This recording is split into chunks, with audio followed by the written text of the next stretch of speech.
So hello guys and welcome to another video. तो इस video में मैं बात करने वाला हूँ one nation one election policy के बारे में। तो सबसे पहले हम ये देख लेते हैं कि वन नेशन वन इलेक्शन है क्या। तो इसको हम इस तरह से डिफ़ाइन कर सकते हैं कि सारे इलेक्शन जो कंट्री के अंदर एक डेमोक्रेटिक के अंदर होते हैं वो एक साथ, या फिर अब मैं और एलेबोरेट करके बताऊं तो जो लोकसभा इलेक्शन होते हैं और जो स्टेट असेंबली इलेक्शन होते हैं ऑल ओवर द इंडिया के अंदर, वो सब अगर एक ही टाइम पे हों तो उसे कहेंगे हम वन नेशन वन इलेक्शन। मतलब आपको एक ही बार में वोट देना है, वोटिंग बार बार नहीं होगी।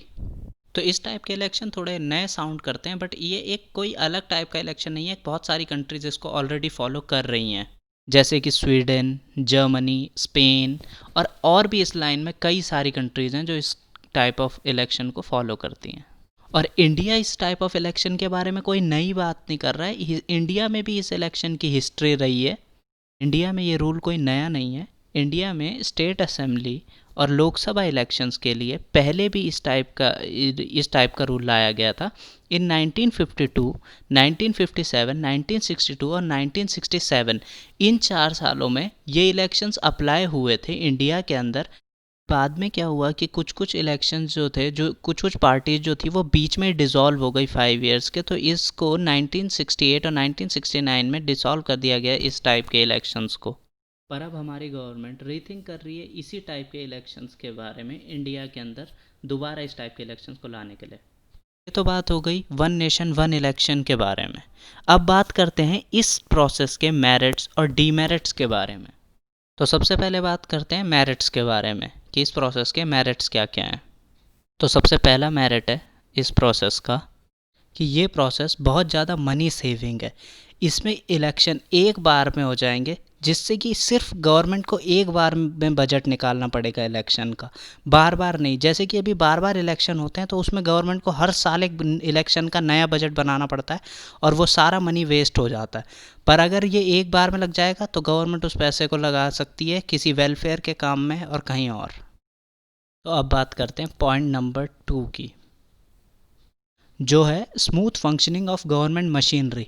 मतलब जो गवर्नमेंट के मशीनरी है, जो गवर्नमेंट के लोग हैं, वो आसानी से फंक्शन कर सकते हैं इस इलेक्शन की वजह से। जैसे कि एग्जांपल देते हैं, जब इलेक्शंस होते हैं तो स्कूल्स को काफ़ी सारे टाइम तक बंद रखना पड़ता है, क्योंकि वहाँ पे इलेक्शन ड्यूटी दे रहे होते हैं वहाँ के टीचर्स, तो इससे बच्चों को काफ़ी सफ़र करना पड़ता है। पर एक बार में इलेक्शन हो जाएंगे तो टीचर्स को बार बार सफ़र नहीं करना पड़ेगा।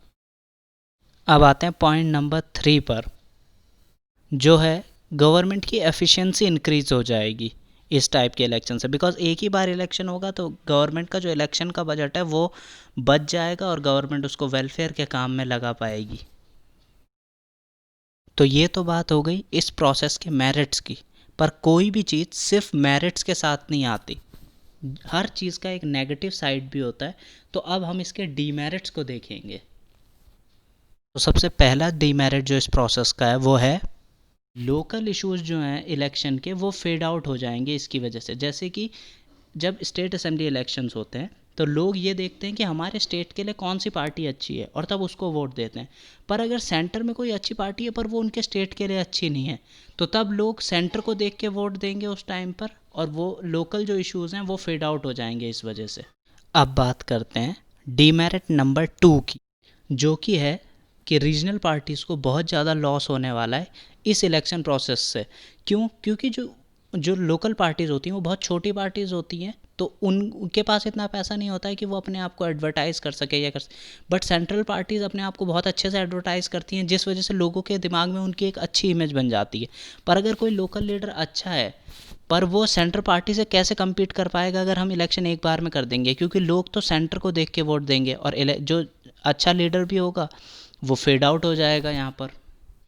तो अभी आते हैं पॉइंट नंबर 3 पर, जो कि है कॉन्स्टिट्यूशनल प्रॉब्लम्स। मतलब एक एग्जांपल से मैं आपको समझाता हूँ।